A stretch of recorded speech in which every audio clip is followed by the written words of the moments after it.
Bueno chicos, vamos a continuar dentro del tema sangre con los otros elementos figurados que se encuentran en la sangre, que son los leucocitos o glóbulos blancos, que se encuentran en mucha menor proporción que los glóbulos rojos. Y vamos a hablar del sistema inmunitario, en donde los glóbulos blancos son los protagonistas principales, además de otras sustancias. El sistema inmunitario constituye uno de los grandes sistemas de control de la homeostasis. Los otros sistemas son el sistema nervioso y el sistema endocrino. En el sistema inmunitario está constituido principalmente por los leucocitos. Son las principales células que conforman este sistema, pero además existen células tisulares derivadas de los leucocitos que van a secretar también sustancias que contribuirán a la destrucción de bacterias y de virus invasores, ya sea por fagocitosis o formando anticuerpos y linfocitos sensibilizados. Bueno, los leucocitos habíamos dicho que se encuentran en un número bastante menor que los glóbulos rojos. En un adulto normal sano están en un número de 5.000 a 10.000 milímetros cúbicos. En un niño recién nacido pueden llegar a estar en un número de 30.000 por milímetro cúbico. Esto es porque los niños nacen con una defensa agregada que traen de su mamá. Este valor se va a equilibrar para el tercer a quinto mes de vida. Se forman en la médula ósea a partir de células generadoras poyéticas, al igual que el glóbulo rojo. Una parte se va a formar en la médula ósea y otra en el tejido linfoide, que es el caso de linfocitos y células plasmáticas, y se dividen en un compartimiento marginal y en un compartimiento circulante, en un 50 y 50%. Bueno, esto es la fórmula leucocitaria relativa y absoluta. ¿Qué es la fórmula leucocitaria relativa? En una muestra al azar de 100 milímetros cúbicos de sangre, se hace un conteo de las diferentes formas de los glóbulos blancos. Vamos a tener neutrófilos, eosinófilos, basófilos, linfocitos y monocitos, que tienen características histológicas que los hacen identificables al microscopio óptico. Y de acuerdo a las características y al conteo, vamos a tener de 0 a 3% células en callado, que son una forma inmadura de los neutrófilos. Los neutrófilos segmentados es el neutrófilo ya maduro y formado, que se encuentra en un 50 a un 60%. Son las células que están en mayor número en un adulto. Los eosinófilos que están del 1 a un 5%, los basófilos de un 0 a un 1%, los linfocitos de 30 a 45% y los monocitos de 1 a 6%. En un niño, esta fórmula antes de los 5 años se invierte. Los niños hasta los 4 o 5 años de vida van a tener mayor cantidad de linfocitos que de neutrófilos. A eso se llama fórmula invertida, que después de los 5 años se normaliza. Y la fórmula absoluta, directamente por una regla de 3 simple, se calcula el valor de los glóbulos blancos y se saca y el porcentaje, y con una fórmula de 3 simples se saca el valor absoluto. Hoy se le da particular importancia a la fórmula relativa. Bueno, los glóbulos blancos presentan variaciones fisiológicas también. En el ejercicio físico pueden llegar a aumentar su número hasta 30.000. Factores emocionales, estrés, todo lo que haga a la secreción de adrenalina o catecolaminas pueden hacer aumentar su número. Bueno, en el recién nacido, lo que les comentaba recién, que pueden aumentar muchísimo, ya que nacen con una defensa extra que heredan de su mamá, y luego disminuye al cuarto día el valor de 5.000 a 14.000 por milímetro cúbico. Bueno, y lo de la fórmula invertida, que recién se los expliqué, es otra variación fisiológica. El granulocito neutrófilo. Bueno, rápidamente vamos a ver, no nos vamos a detener tanto en las características histológicas. Sí decir que los granulocitos neutrófilos, que son formados en la médula ósea,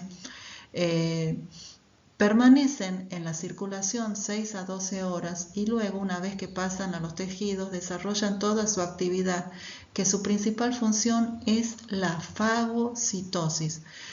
Son capaces de fagocitar bacterias y virus de pequeño tamaño, gracias a que presentan en su interior gránulos primarios y secundarios. El principal de ellos es el peróxido de hidrógeno y la lisocima, que son capaces de destruir estas bacterias. Bueno, ya vamos a ver la función, cómo interactúan con los macrófagos ante la presencia de la llegada de una sustancia extraña. Pero su principal función es la fagocitosis, ya que una vez que se enfrentan con la bacteria, la envuelven alrededor por medio de un pseudópodo. Una vez que la envuelven por una reacción de oxidación oxidativa con el NAD reducido y el NAD fosfato reducido, liberan todos los gránulos y todas las enzimas, destruyendo la sustancia invasora. El gránulo eosinófilo. Son fagocitos más bien débiles, se encuentran en mucho menor cantidad, pero pueden llegar a aumentar su número en procesos parasitarios y alérgicos.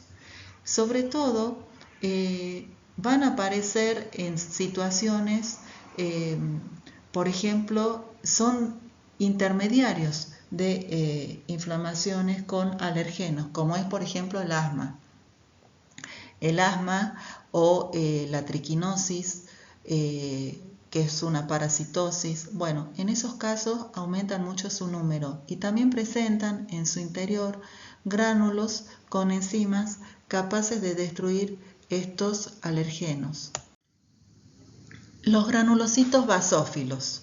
Los granulocitos basófilos comparten su origen medular con las células cebadas y presentan el mismo contenido: histamina, serotonina, bradicinina. Presentan en su membrana una fracción Fc, a la cual se va a unir la inmunoglobulina E. Esta inmunoglobulina E se va a unir al alergeno o a la sustancia extraña, de tal manera que cuando se unen a la membrana, el basófilo va a liberar todos los gránulos que contienen en su interior, desencadenando reacciones vasculares locales y tisulares y provocando la mayoría de las manifestaciones alérgicas. En algunos casos también producen reacciones de hipersensibilidad. Acá tenemos al microscopio óptico cómo se observa, sin entrar en detalles histológicos, los neutrófilos, los eosinófilos y los basófilos. Los monocitos tienen un origen medular y son fagocitos activos. Son células de mayor tamaño que los neutrófilos y son capaces, por lo tanto, de fagocitar sustancias de mayor tamaño. La ingestión de los microorganismos y la adhesión a ellos va a estar dada gracias a que en su membrana contienen varias fracciones Fc que se unen a varias inmunoglobulinas, también sustancias complemento, también se van a unir a interferones, interleucinas, todas ellas que van a mediar las reacciones contra los antígenos. Bueno, circulan alrededor de 20 a 40 horas por sangre y luego abandonan la circulación y penetran hacia los tejidos. Una vez que el monocito llega a los tejidos, toma el nombre de macrófago. Todo el conjunto de monocitos y de macrófagos se llama sistema monocito macrofágico, encargado de la defensa del organismo.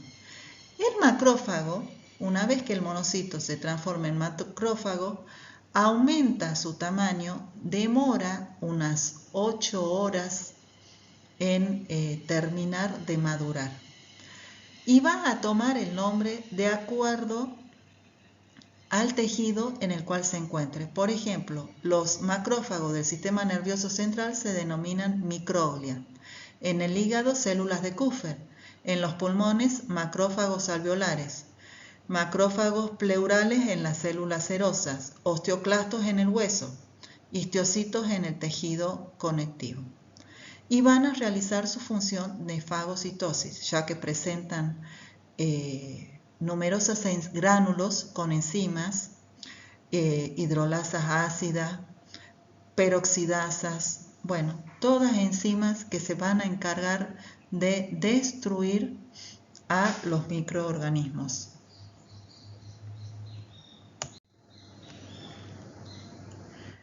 Bueno, y las otras células de defensa que tenemos son los linfocitos. Y dentro de los linfocitos tenemos linfocitos T, linfocitos B y linfocitos NK.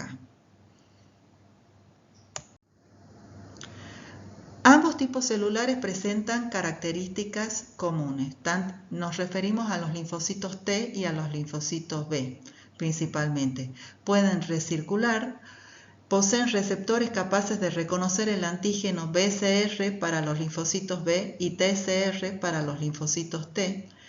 Esta primera característica, antes que me olvide, que pueden recircular, es muy importante porque en el caso de los polimorfonucleares, una vez que pasan a los tejidos, mueren, mientras que los linfocitos tienen esa característica de pasar de los tejidos hacia la circulación y viceversa. Poseen proliferación clonal. Esto también es muy importante porque cuando se activan, cuando reconocen el antígeno, gracias a que presentan memoria, se dividen en muchos linfocitos, ¿sí?, para combatir a ese antígeno, dependiendo del antígeno que sea. Se van a dividir en un tipo celular o en otro. Los linfocitos T. Los linfocitos T abarcan, son la mayoría, abarcan el 65 a 80%, y si bien son producidos en el tejido linfoide, una vez que van a madurar, maduran en el timo. De acuerdo al tipo de antígeno que le presenta la célula presentadora de antígeno, que ya vamos a ver enseguida, se van a subdividir en dos poblaciones. CD4 o células helper, que predominan en la circulación periférica y ayudan o facilitan la respuesta inmune para que produzcan inmunoglobulinas los linfocitos B. También pueden ayudar en la inmunidad celular. Por eso tenemos otra subdivisión que son los helper 1 y los helper 2. Pero sobre todo ayudan, facilitan la respuesta inmune que tienen, porque tienen un receptor para la fracción Fc de las inmunoglobulinas M. Y cuando interactúan con la inmunoglobulina M, facilitan y ayudan en la maduración del linfocito B al plasmocito. Y los CD8 corresponden a la mayor subpoblación, son las supresoras o citotóxicas que van a actuar directamente con los macrófagos, directamente sobre la bacteria o el virus.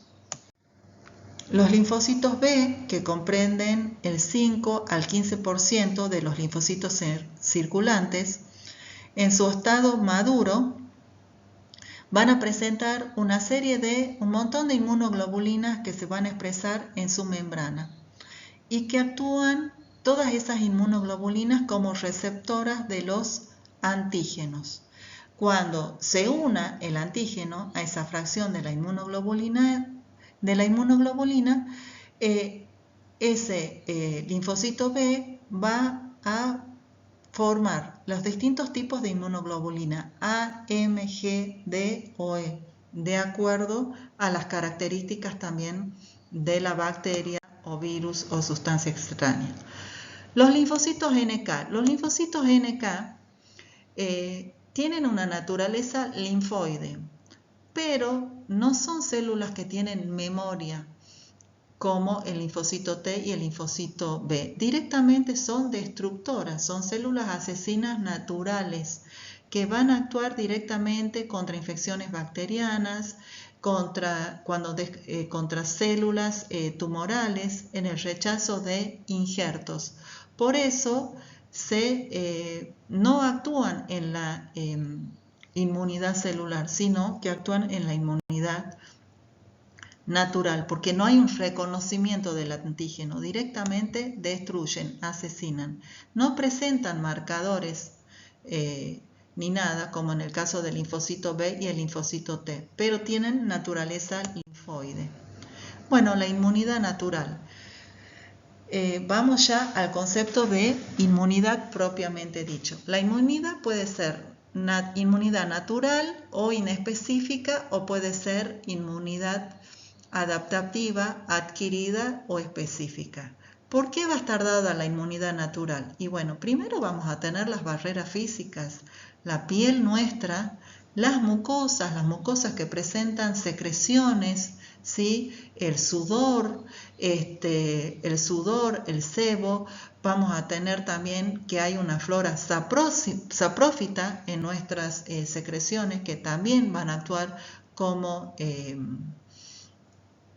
barrera, las enzimas digestivas que destruyen microorganismos ingeridos, bueno, las mucosas, el moco y sustancias bactericidas como la lisozima, los fagocitos como el neutrófilo y el macrófago, y la respuesta inflamatoria.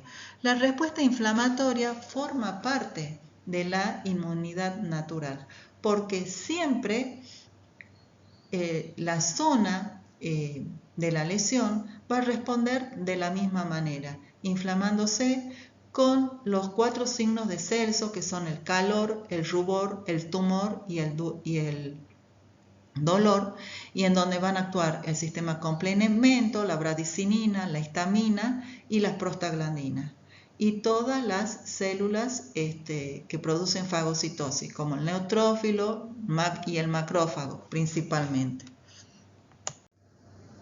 En la respuesta inflamatoria nosotros vamos a tener la liberación de citocinas endoteliales y fagocíticas, activación del complemento, bueno, la liberación de bradicinina, histamina, prostaglandina y el edema local gracias a la vasodilatación que determina el cuadro de calor, rubor, dolor. La tétrada de Celso se denomina, y además de la pérdida de las funciones.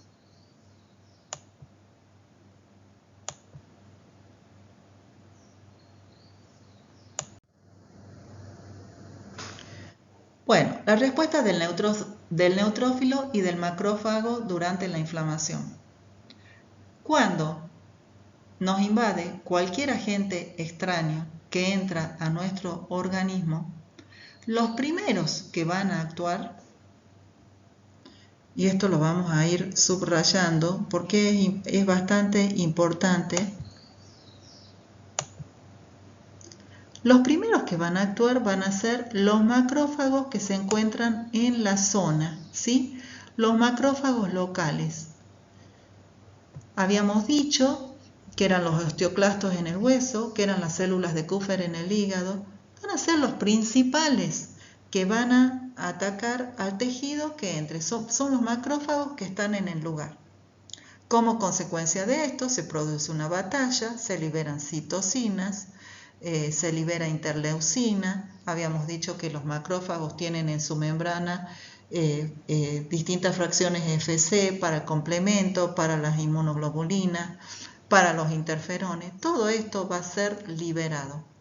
entonces se van a liberar también una serie de factores quimiotácticos que van a atraer a los neutrófilos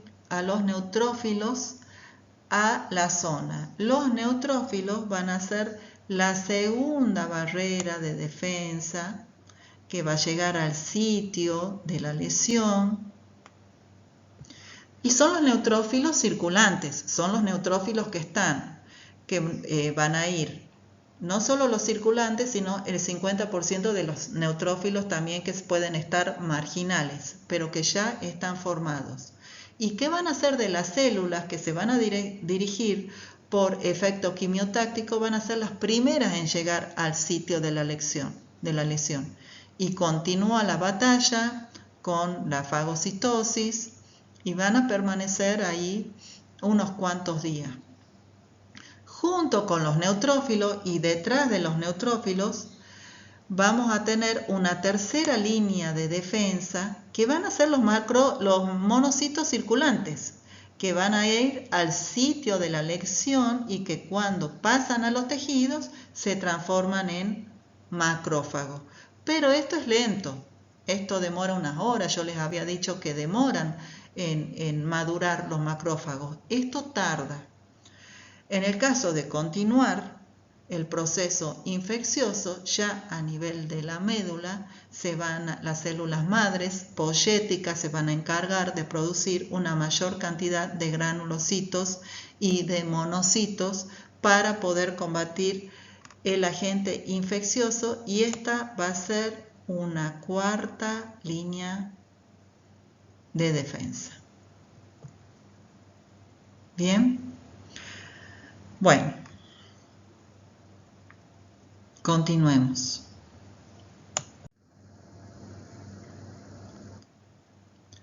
En este esquema, ustedes ven el neutrófilo como, gracias a la vasodilatación, penetra, ¿sí? O sea, acá nosotros tenemos, miren, por un lado tenemos heparina e histamina, o sea, por un lado es un basófilo. Fíjense en ustedes.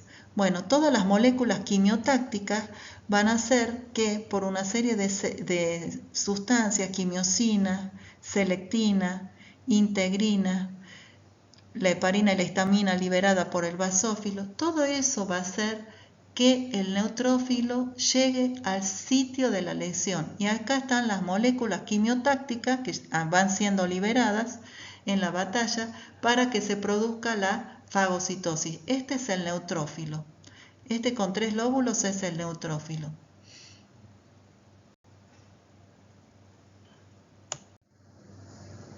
La fagocitosis de neutrófilos y macrófagos